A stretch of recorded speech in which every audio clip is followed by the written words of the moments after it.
Okay, so how many times have you seen a road be flooded in Bandar Lampung? Maybe once, maybe twice, or maybe you've seen it so many times that you aren't even surprised anymore if you are seeing a road be flooded. Honestly, I'm not surprised because my house is flooded too. And good morning, everyone. My name is Khalid Rizkie Ramadan. My NPM is 23130420882, and I will be talking about the floods in Indonesia, specifically in Bandar Lampung, and the increasing number of floods and what we can possibly do about it.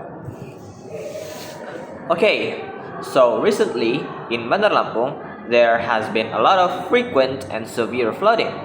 In early 2026 alone, according to news reports, the city experienced 51 floods and 7 landslides. This shows that flooding is no longer a rare occurrence, a rare disaster, but a recurring problem that affects the daily lives of people. In one major incident in March 2026, heavy rainfall caused flooding in many areas and even resulted in casualties. Let's take only a few days back in April 2026. In April the 15th of 2026, there was a very severe flood in around many areas of Bandar Lampung like Pasar Gintung, Kampung Baru, Antasari, Halim, and etc. And it has resulted in one casualties of a mother in Pasar Gintung.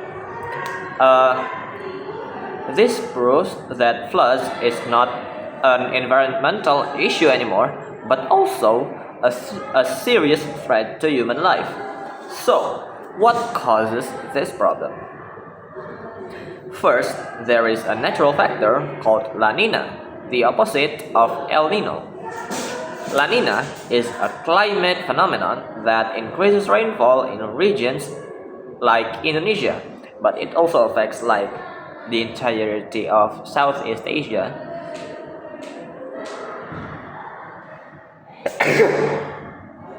Sorry. During La Nina periods, rainfall becomes more intense and more frequent, which significantly raises the risk of flooding. It is usually seen with the recurrence of a lot of water accumulation in clouds, resulting in a more grayish sky. However, the impact becomes much worse because of human activities.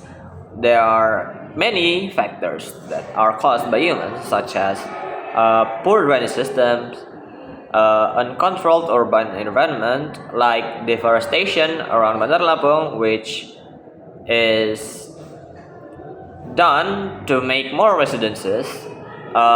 These all factors contribute to the problem.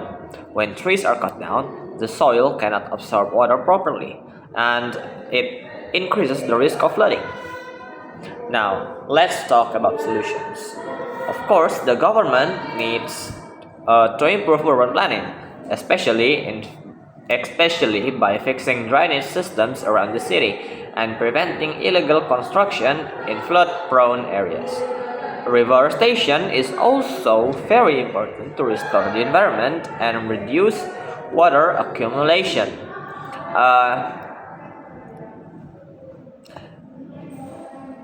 At the same time, we as regular citizens also play a role. We should not always just blame the government all the time when we are the main cause of the problem, right?